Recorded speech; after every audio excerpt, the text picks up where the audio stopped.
Welcome back, everyone. We are still Stephen and William, and today we are talking about religion.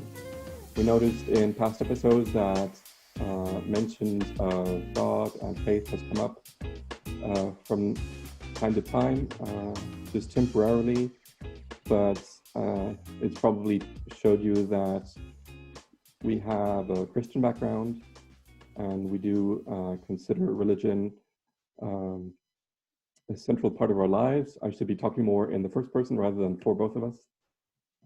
But yeah, we'll be a bit more open about what we believe in this episode, how it has influenced our lives and our decision making, and if there's time, we'll get to religion in general and what we believe is its value in today's society, where we live anyway, and maybe in the West more broadly, and what it could mean for a person's personal identity in general. Yeah, religion has a massive impact on how people define themselves. So I think it's a good subject for us to cover again in general and our own sort of viewpoints and experiences. So I guess we start off with that we're both raised in the Mormon or LDS Church, the abbreviations, aka the Church of Jesus Christ of Latter-day Saints. Whether people sometimes call that Christian or not is up to them, but we see ourselves, well, the church sees itself as a Christian religion because it believes in Jesus Christ. And yeah, we were both raised from an early age in that religion. I guess it's hard to know where to begin, I guess, when discussing how it affects your identity. Right. Well, one of the first things that people mention when I talk about my faith is, oh, you were brought up in that church. Okay, that explains why you're so devout. Rather than someone who, or I suppose in their mind, they're comparing that to someone who has had a different upbringing and then later in life decides whether they want to be religious or not. But I reassure those people that yes, even though I have that in my childhood, I was not forced to do anything. There are certain pressures, like to serve as a missionary or to get married to someone that shares your faith. That we can't deny that. Just like there are cultural pressures in any society. So it's not really that foreign, I believe. But I was going to say, around the time I was 8, and then again when I was 17, 18, 19, I certainly made up my own mind. I put a lot of thought into it. I made sure that no one is forcing me to make certain decisions, so that I could be certain that I want to commit to this and I want to align my life by the norms, the rules, and recommendations that come with living in this religious group, but also just for myself, living with a faith that there is a God, that there is a Father in heaven who watches over us, who loves us, and wants the best for us. And the ages 8 and 17, 18, 19 are so significant. You'll know this, Steve, because at 8, you get the chance to be baptized. So that is different from a lot of other Christian churches. Our baptism is by being dunked underwater for a second, just like we believe Jesus was when he lived on the earth. And that is the earliest at age 8. It also depends on your maturity and understanding of what you're getting into. And then when you are 19, and by now it's changed to 18, you get the chance to serve as a missionary, which is full-time service, trying to find people out there who are willing to listen to the message of the gospel, and if they feel so inclined, they can also join the church through baptism. Again, opportunity to, like all things I think in life, there should be a choice. So like I love learning about politics, I love learning about philosophy, and the only way to learn about them is to be taught, really, or you can just look up yourself, I guess. But that's why the missionaries go out. They go out and they try to see if anyone wants to actually learn about what the LDS Church actually teaches. And there's a lot of stuff that it's a Christian denomination, but there's so many, like, I guess we call it teachings, but like different ideals, different perspectives. We talk about, I guess, our upbringings in the church. And yes, I was baptized at 8. I didn't serve a mission. I no longer attend, so I don't go to church anymore at the moment. Again, so many positive, I guess, experiences, so many spiritual experiences within the LDS Church. And I think that, I think personally, everyone should experience all religion in various different forms for at least a few months, to immerse themselves in that culture, because it gives you, and in all things, gives you an idea of actually the reality, because so many assumptions are made. Like earlier on, you spoke about that you don't have, like, that explains why you're so devout. And it's like, because you were brought up in the church. It's like, well, that's a complete assumption, because usually it's the opposite. When you're brought up in the church, you feel suppressed. You feel like you want to go and find out what else is out there, if you're like us and have a self-evaluating personality and a critical personality where you criticize in an objective way your environment and your experiences. So you're like, well, is this healthy? Is this spiritually, psychologically good? Is this where I want to be? Because quite frankly, we personally hate being controlled. It's in our nature as humans in general, and I think just us too as individuals. We don't like to be forced to do anything. It really makes us feel ill. Like, it makes me feel ill if I get tried to do something I don't want to do. Yeah, it has a weird effect on me. And so, yeah, as a teenager growing up, there was many points where I was super involved in the church, super like, yes, I love the concepts that are being taught here. Again, Jesus Christ concepts of love, looking after each other, service, as you talked about. Again, there's different kinds of service, but just trying to help people. I was helped by a lot of people in the LDS Church, like a lot of kind and generous people, which I guess you'd call, Christians, emulate that mentality. And it really made me see, and I had experienced that level. Like, we always talk about in society where, oh, you can be good without religion, or you can be good without this.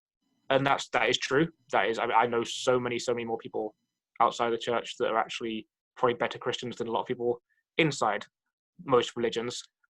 But there are a lot of people in those religions who are taking it to the next level, who are literally like, if someone bullies them or like criticize them, they just, again, turn the other cheek. They have that next level, whereas most people's response is to fight back or, to make a scene about it.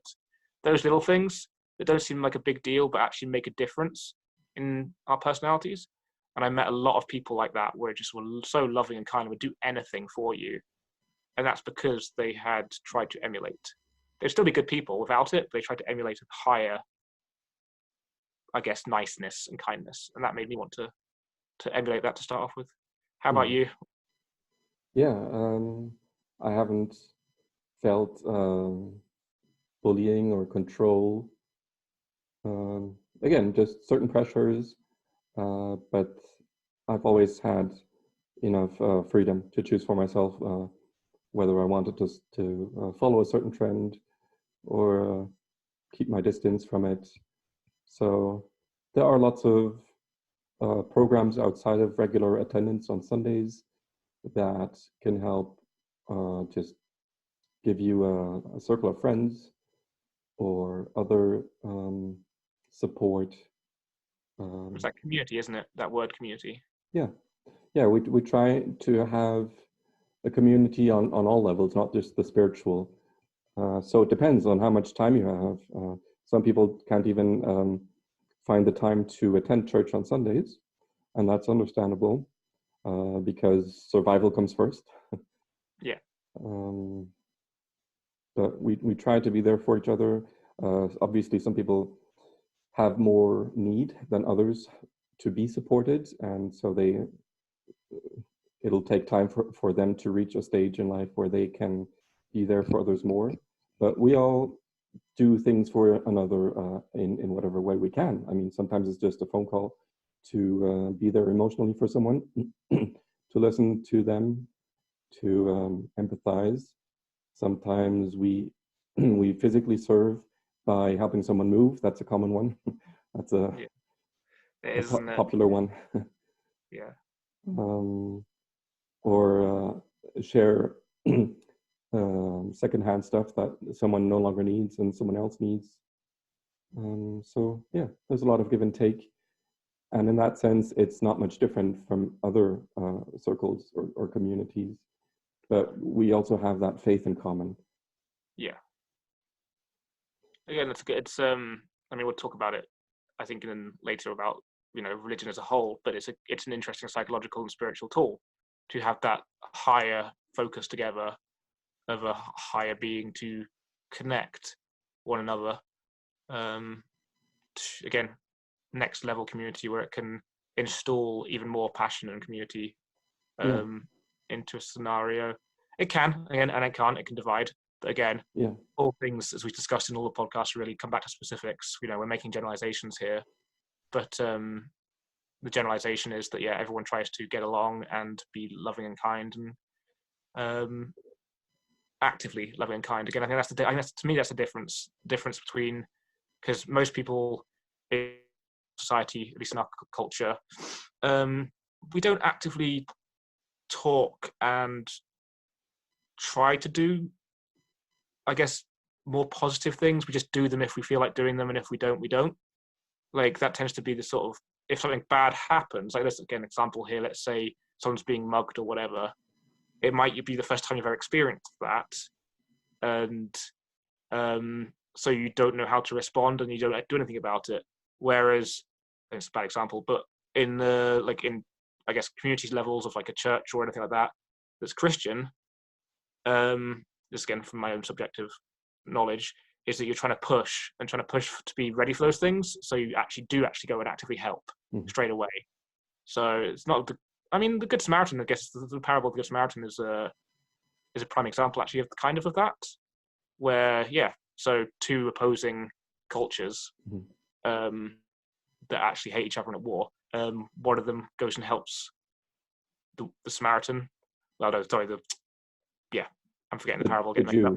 The Samaritan helps the Jew, Yeah. And to demonstrate that actually we can be prepared for these situations. We don't have to act instinctively. We can already consciously be in our brains going, okay, if someone that I don't necessarily get on with has been hurt, I can go help. And I think that to me is the difference between what is taught in general society and I think what I've been taught within the LDS Church. Yeah, there is this network of support where we're not just supposed to be there for one another in general, which we try, but where each family or each person is assigned a family to look after in whatever way they can. Sometimes it's not easy to find ways to do that, but ideally there is this tight-knit network. In practice, it doesn't always work out so well, but we are actively encouraged to serve one another and teach one another. That's something interesting about our church. We all get a chance to teach in front of the entire congregation from time to time, maybe twice a year. It depends on the size of the group, and also to teach one another when we get together for these, what should I call them? These supportive private meetings in someone's household, or if you found a study group, which are available usually for teenagers and young adults. Yeah, that's how we met, isn't it? Yeah. We met through one of those teaching classes we're both in the Edinburgh area up in Scotland, and yeah, that's how we kind of came to know each other with that. And that's got to be, how long ago is that now? That's got to be like 6, 7 years ago. Yeah. I was there for about 4 years, 2011 to 2015. There you go. I have great memories of those times. Yeah, teaching and study is a big part of the religion. I also want to get back to what you said about the principle and then the action, the practice, because hypocrisy is a big thing for people when they hear, or when they're confronted by religion, I should say, because often they don't really seek it out voluntarily. They just hear someone talk about it, or actually get an invitation by someone to find out for themselves whether a church is right for them. And so many people have made their own experiences. They have witnessed or suffered some rude behavior, some negative thing happened to them that offended them. And this can happen outside of religion, of course, too, very easily. Yes. But I think we have this expectation for people to just be more holy and more perfect inside a church community, so that when a mistake does happen, it feels so much more shocking and hurtful. Yeah, because a lot of times people just aren't honest. So a lot of times we had this situation where you go to church, you're friendly, you're kind, you're doing all these kind of nice things, but then you go to your everyday life and you're not that same person. You're like, as an individual, I guess not projecting as much of a holy or religious or righteous or whatever word you want to use, devout Christian. And I fell into that trap at the age of like 17, 18, 19, I think, where, I like behaved one way in church situations because that's how I felt I had to be. And then I like I felt I could relax outside of church situations and then didn't have to behave that way as such. Neither way was, the not behaving in the as Christian way on the surface wasn't anything bad. It was just a bit more honest. Sometimes I swear. Oh no, shock horror. But if you were to swear in front of any church member, you'd feel so guilty, or I'm horrific, or they're going to think bad of me, or whatever. And it's a very strange difference with how we respond to things, depending on where we are and who we're with. Yeah, it's really unfortunate, I believe, but I think it's quite normal for a community that you show or you focus on a certain side of yourself more. Like when I'm on my own at home, I'm more contemplating, more analytical than when I'm out with friends on the weekend, and I try to bring out my fun side. So that's just a harmless example of how we do this regularly.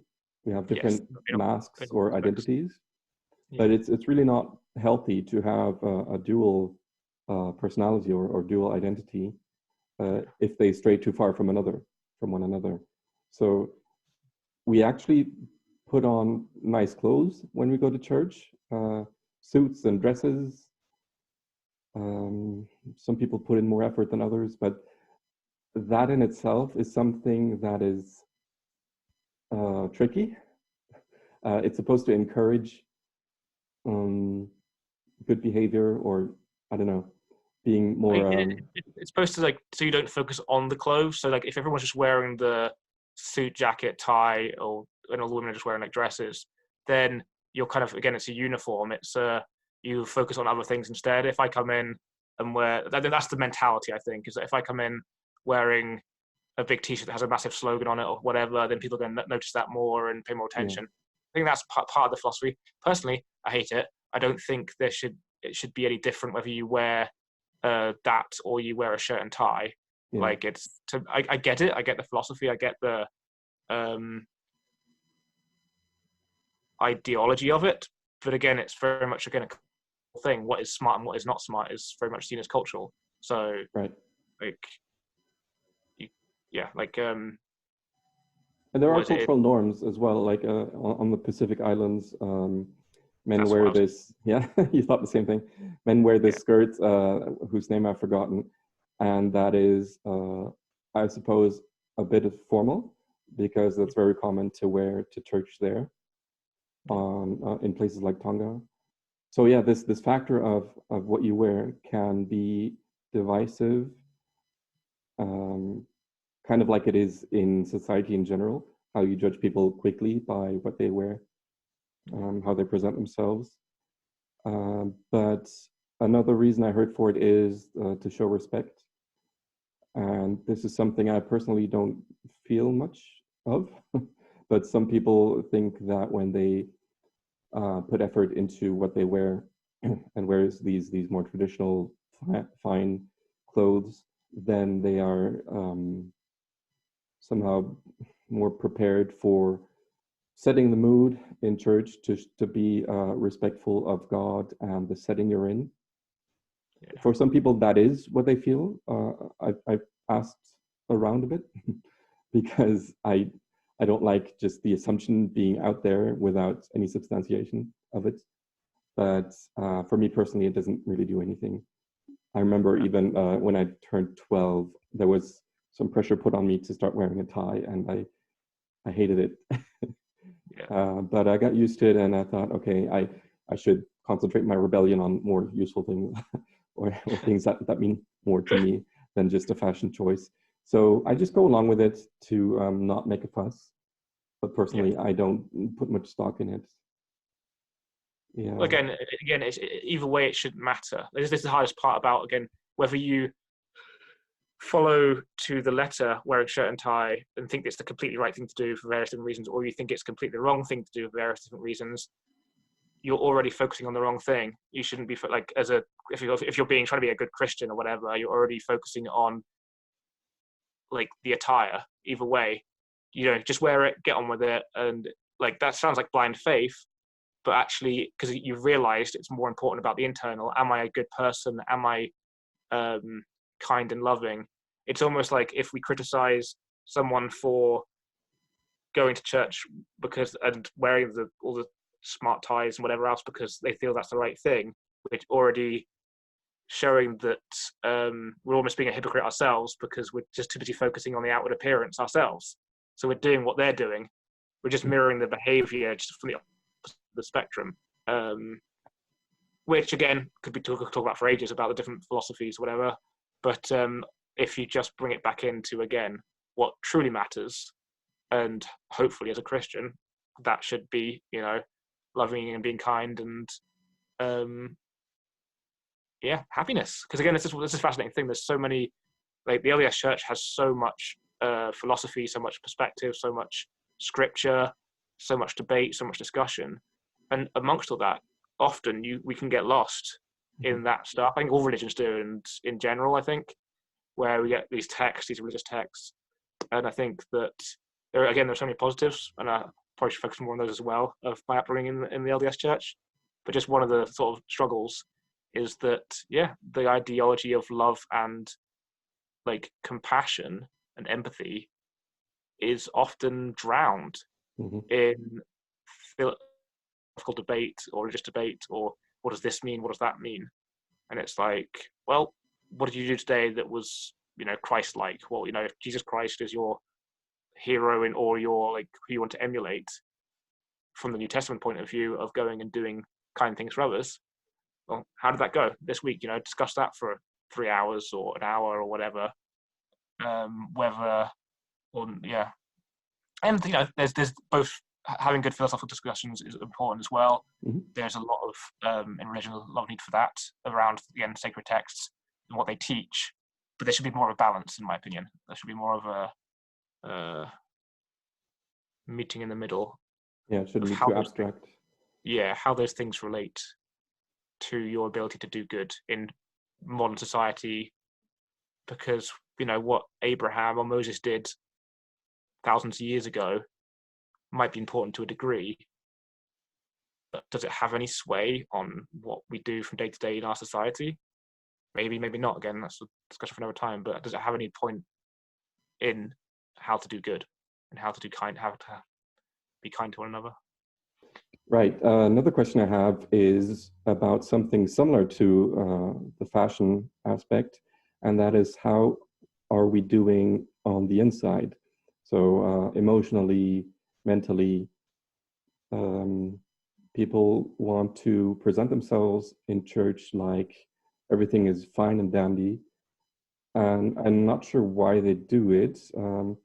I guess people in general want to appear like they're okay because they don't want to be a burden to others. Like the typical opening question, "How are you?" Is often answered very automatically as "Fine, good, perfect, excellent," even though it's not the case. It happens to me all the time. And then, wait, no, actually, no, my life right now is really upside down, or I'm going through a hard time. And obviously, that can be private. You don't want to disclose that to just anyone. But I think we could all be a bit more honest and just, I don't know, just admit that it's difficult for us to be at church because we're struggling with something else in life right now, or I can't help you with this right now because I'm struggling myself. I think approaches like that are totally fine and can give you a better understanding of how people actually are on the inside, because it can happen so quickly to anyone that you believe everyone is doing perfectly in their life because they must be following the commandments more than you, they must be more righteous than you, they must be a better person than you, and that's why you're the only one suffering. This can happen in general. On Facebook, for example, people get depressed a lot because they only see the great things happening in other people's lives. Because why would someone publish about the hard stuff they're going through? I mean, some people do, and that can be helpful. It can also cause another type of prejudice that, oh, I'm not hanging out with them if they're just negative all the time. Well, maybe they're just being honest. Anyway. it's a good question, a good discussion point, and very complex as well, as you just kind of just showed the fact that there's so many different multiple ways people can respond to these things. But I think, so in religion, what you talked about is a great parallel with that and psychology and mental health at the moment.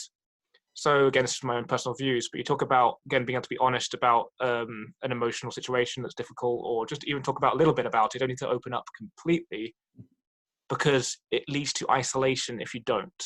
Because you feel that everyone else is doing fine and doing well, because that's all you see, you go, oh, well, I'm doing bad, so like I don't feel happy, or I don't feel like complete, or I don't feel good about something, but everyone else is, so I must be different and weird and alone or whatever. So in psychology, doesn't often teaching about how you can't say the words, oh, I understand. You know, if someone talks about their situation, you can't go, oh, I understand, because they talk about you can't understand that because you're not in their specific circumstances. And I do completely understand and get that. But we experience, and I've probably talked about this before, the same emotional responses. So, you know, as human beings, we all have, you know, happiness, sadness, pain, love, joy, bliss, disappointment, jealousy, all these different things that we have. They are what connect us. So in a psychological point of view, actually, when you're discussing something, if someone actually shows that they do understand the emotions you're going through, it creates a bond. It creates a connection that I think as human beings we're lacking in this day and age. Because again, a lack of community, a lack of connection through things like Facebook and social media projecting false identities of just happiness and all the positive things. And that happens again at the church scenario within Christian religion, where you project the positive happiness because that's, you know, happiness is great, it's good. But actually, if that's a lie, if you're also struggling, you need to be able to talk about that. You need to be able to talk about those things and cry about something that's struggling with, or talk about it, but you don't feel you can because the way that the community currently has almost shot itself in the foot, to use that phrase. It's because they're too busy trying to be righteous and good, they forgot how to be human, and how to be honest and open about their emotions to create those connections. There's nothing like my spiritual experiences, because I believe the term spiritual and the term emotional, I think, are very closely linked personally.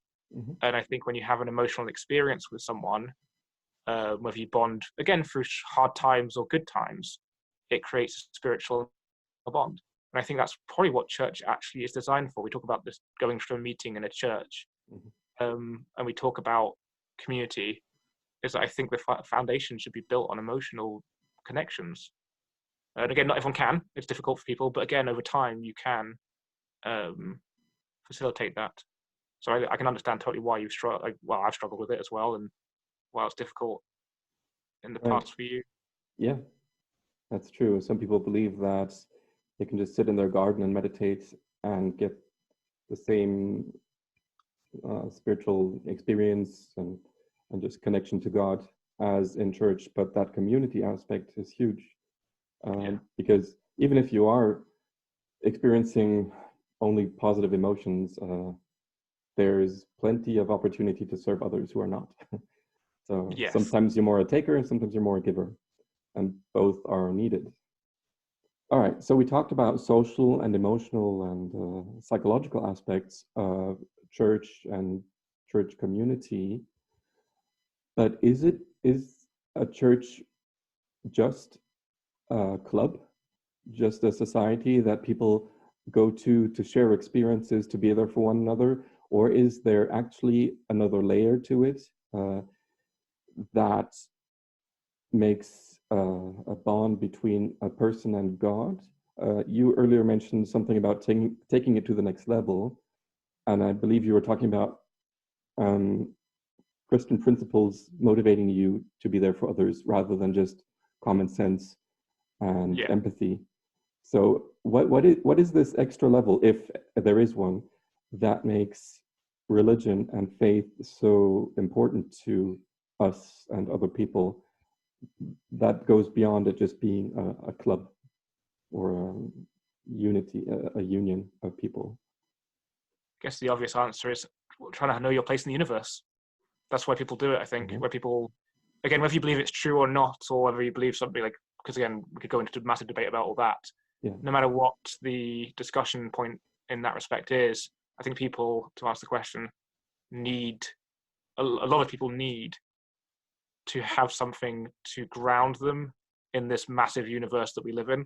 Mm-hmm. So, and having a deity, a creator, a perfect figure, and sometimes not a perfect figure, because again, obviously in Norse mythology, Greek mythology, all their gods definitely weren't perfect. They were definitely fallible. It's only really a Christian concept, Judeo-Christian concept of a perfect being God. Right. And I think it's because again, who am I? The whole reason we did this podcast is who am I, and I think that is what and why people gravitate towards religion, I think, and create it. And that's what makes it more than just a club, because there's a higher function that I talk about.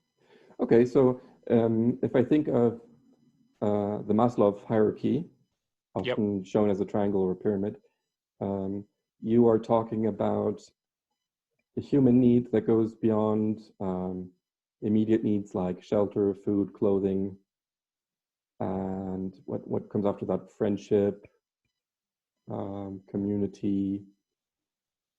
I don't remember all the details right now, but you're getting to the top layer that is called transcendence or self-actualization, stuff like that. So when you start asking big questions, you called it your place in the universe, or I would say, what is my purpose in life? What is the purpose of humanity as a whole? What use is it to do good in general? like what is all this good for? Because the minute you start getting a bigger picture, because you've taken care of the lower level necessities of life, you start with more questions, because life is infinitely complex and there will always be more challenges, more questions. And I love that about life. Yeah. Makes it a great adventure. But it also means that there's always more ways you can suffer, to put it bluntly, because, well, that motivates you to change and to seek new approaches, new answers. So is religion always the way for people to approach these questions? I think it's not the only one. No. Meditation, study of any kind of books, I don't know, history books. It doesn't have to be religious books. Just seeking more insight, I think, is a natural tendency for people who ask these questions. Some people just go under with these questions and will become depressed and maybe start drinking, or go another way if they feel overwhelmed by the challenge, or become suicidal because they believe there is no answer to questions like, what is the purpose of life? Yeah. And they will start to believe that there is no purpose, and that life is just a big illusion, stuff like that. So it's tricky to go that way. And I think that's why there is a certain order to the steps that you take in the Maslow hierarchy. You shouldn't do too many challenges at the same time. But is this so? Oh, sorry, you have a comment? No, go. I was just going to say, purpose, as you say, purpose. No matter whether it's religion or just in life in general, we all feel we need to have a purpose. I mean, kind of side tangent here, but things like male depression and male suicide is at an all-time high in society, and it's because a lot of men don't feel they have a role or a purpose in society. And again, that's a completely different side topic in itself. But even at a basic level of needing to be in a football club, or with with people, or having a job, or having a family, you have a purpose. You fit into a situation. So, like you talk about with like religion creates a situation where you have a role or a purpose. You are God's child. You are one of God's children on this earth, who will give. He will give you. They will give you exaltation, everlasting life, heaven, that bliss, whatever. There is you're given a purpose through that scenario. Again, in Christian Judeo religion, obviously we're coming from a very much a Western, because there's so many other religions that again we'll talk about, I'm sure, right. on the podcast at some point. So that goes into the question: is there life after death, right? Or does life just abruptly end, and then it was like you never existed all of a sudden? So yeah, I can understand how that is a huge question that a lot of people confront sometime in their life. Yeah, and it can be both, like as you say, it can be like trapping and freeing. So you talk about it being trapping, like if people don't feel they have a purpose, or that there's no life after death, then what's the point? Then they go suicidal or whatever. But actually it's very freeing as well. It's very much, if you actually go to that point where you're like, okay, there's I don't have to worry about my choices. I'm a good person, I'm not gonna go out and kill someone or something, whatever, but I don't have to worry about the guilt and the over analyzing of my behavior, that God might judge me or people might judge me. Then you become, actually, in my opinion, a very much happier person. Like I have become a much happier person since not being around that environment. And it's, for me personally, that's very freeing. And I still, might believe in a life after death. Well, I do believe in a life after death. But even if there wasn't, I'm like, hey, this is cool. I'm doing very well for who I am as a person. I'm not trying to save the world, and I'm not trying to kill anyone, but I'm within my little bubble sphere. It's like I am doing exceptionally well as an individual. And I think having I guess the life after death scenario whether you have it or not is very much up to the individual how they respond to it, I guess, like we talked about before, specifics. Because some people, will freak out at that and need the purpose, which religion really helps provide, no matter what it is. And sometimes people aren't religious and still believe in life after death, or they believe that there is something after. Most people do, I think. Most people think that hope there is something else after life. I've noticed that too. I've talked to several people who do not have a formal faith, do not associate with a certain religious community, but they certainly have the desire to stay united with their loved ones. Yeah. So that's a very common thing. And so that will motivate some people to investigate a religion. And the LDS Church itself provides that. They provide a lot of discussion, a lot of teachings about what came before we were on this earth life, and then post earth life, obviously death. And there's a lot of really interesting facets. Some of the things that I've been most drawn to, I think, in a theological aspect of what they teach. Again, people can go look out for themselves. Won't spend too long. And I just noticed with your last comment that this answer about life after death does not only get into the purpose of life, but also your whole value system. So you mentioned, am I a good person?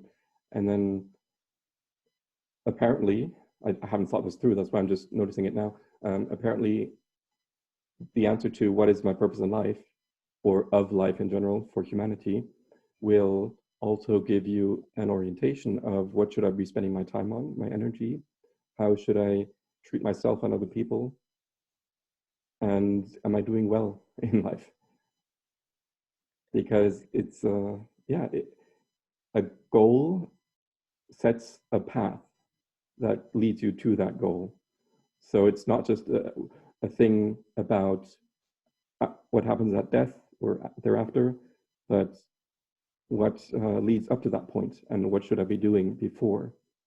Like we like to say in the church, now is the time of our probation, when we prepare for what comes after. Yeah, the choices now that we make is very much a key factor, I guess, isn't it? Yeah. What we do here and now. Yeah, we believe that small things that we decide and do now can have eternal consequences. That sounds very drastic, and it can feel overwhelming to people who haven't fully understood the plan that God has for us. Well, the principles themselves, often again in all life, again, in my opinion, is they're neutral. It's us to whether we put a positive or negative on them. So in that situation of again, what we do now affects our eternal existence, whatever. Well, that can be terrifying, or that can be very hopeful. It's literally a choice that we have to make. We could be like, oh, okay, okay, well, great, I'm doing good now. So I'm a good person.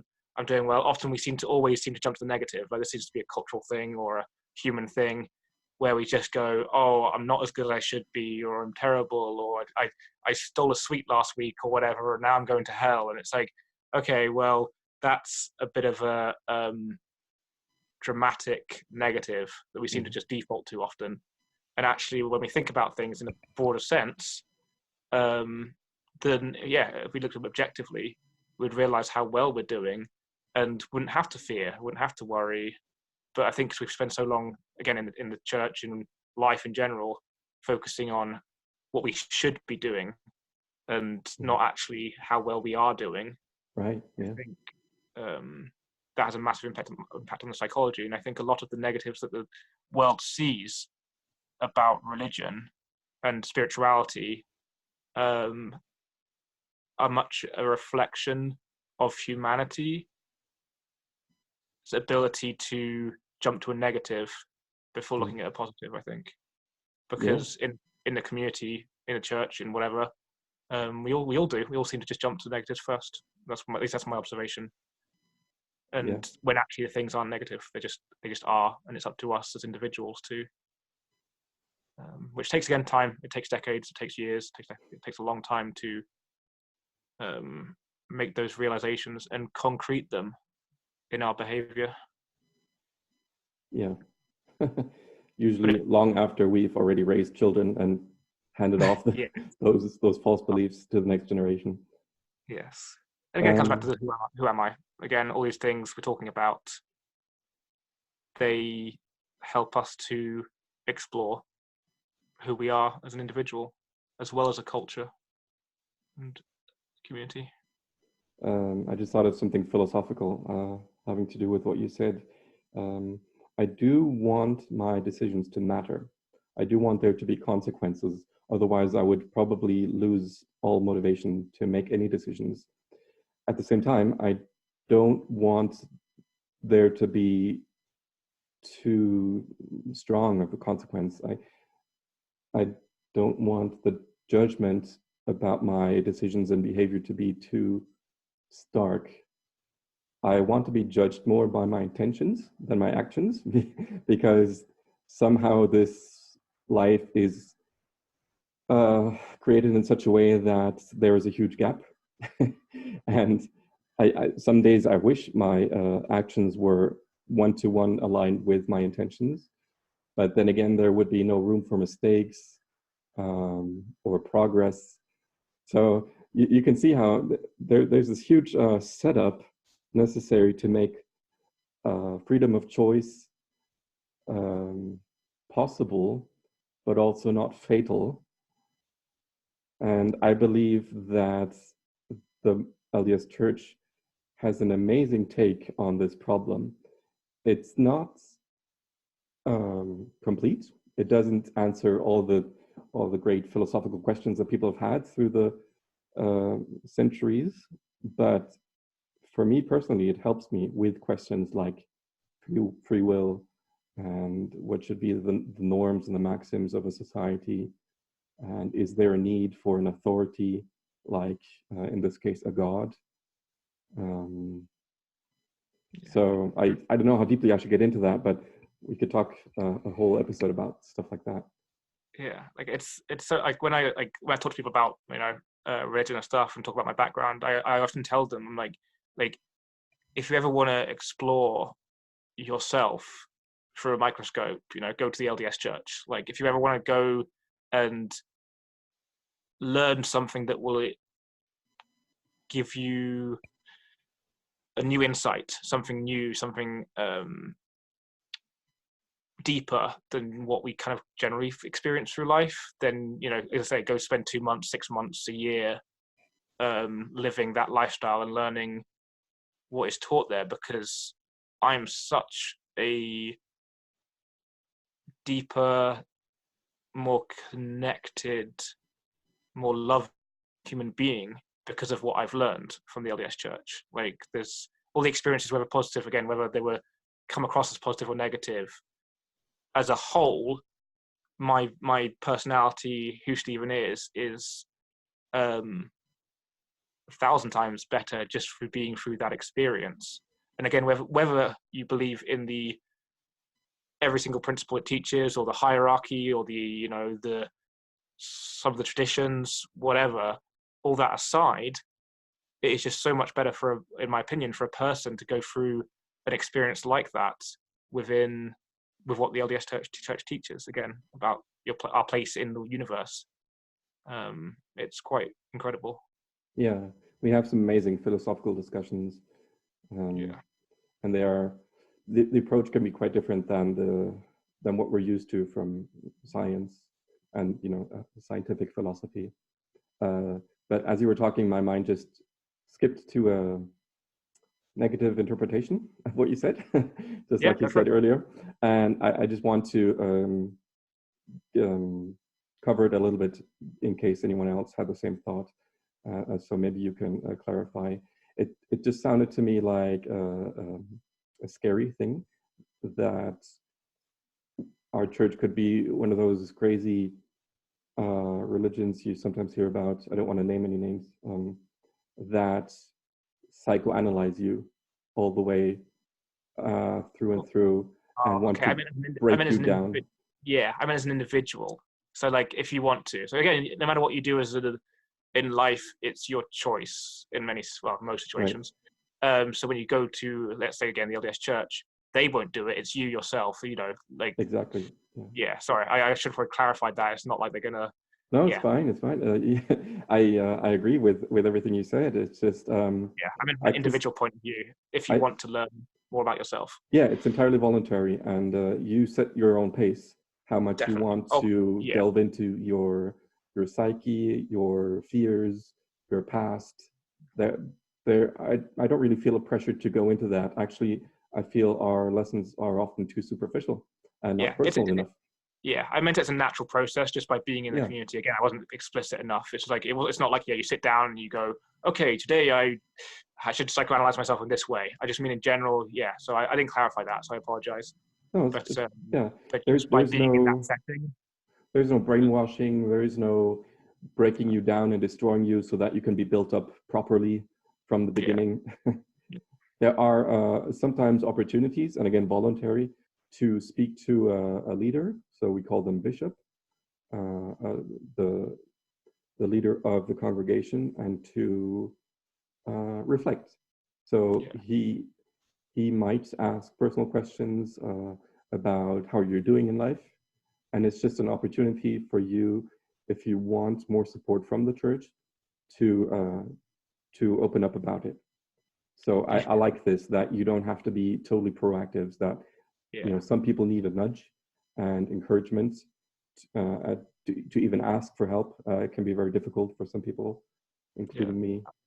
I've had some, like, again, you talk about the bishops. I've had some amazing leaders and some absolute. It sounds terrible, but some absolutely horrifically bad, like unempathetic leaders. Mhm. So it's like it's a fascinating. Again, we're all just human beings, just going Right. through this process of learning, and more of the insightful things that I've been able to achieve or discuss or whatever has just been with general members or people in the community. And as you say, it's nice to have that choice of a backup of going to speak to someone who's in I guess, a position of authority, a position of leadership. But the interesting thing is that, yeah, I think actually I've gained more insight from you about, like, who God is and our discussions about that kind of thing and what we believe than I ever did from any of the leaders. Again, Well, just from my yeah, personal experience. yeah, it shows you that you need to be proactive and get some insights from your own studies, your own discussions, your own friends, and It's friends, isn't it? It's friends and family. It's just be able to yeah, have a community that's like a family, and you pick and choose. You know, you can't be friends with everyone. You can be friendly with everyone, but you have to create a small network of people who are like-minded. right, And if that's what you want, again, it's all up to what you want. You know, you can go to church and that's it. You know, you'll learn and experience things that way, or you can go and throw yourself into getting to know a few people yeah, and making those connections we talked about earlier, and they will help the whole "who am I" situation quite a lot. I think personally. yeah, yeah. I feel more fulfilled for having a spiritual aspect in my life. Um, I could have a good life with my passions for science, for traveling, for the exchange with other people on levels like emotional, um, psychological, intellectual. But I need more personally. I Yeah, need to feel a purpose in life, a direction, and I need it to not be told to me. I need it to find it for myself. I have found it partially, but the search and the desire for direction goes on. I'm kind of happy that it's not all there yet. I don't know what life would be like. Maybe boring, maybe fulfilling. I don't know.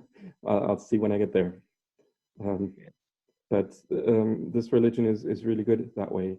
And to answer an earlier question I gave you about it being more than just a club and an exchange among friends, I do feel a connection to God, and that it gives me a purpose and a fulfillment that nothing else has or can, as far as I know. So that is something unique, something special, and something that has broadened my perspective and just my identity, my whole life. I think that's a good thing to finish on. I think that's really good. I think that's the key to religion's actual supposed purpose. Mm-hmm. It's what, in my personal opinion, that religion should be, is to give you that help to know again who you are, like, and your connection to God, and your place in the universe, I guess.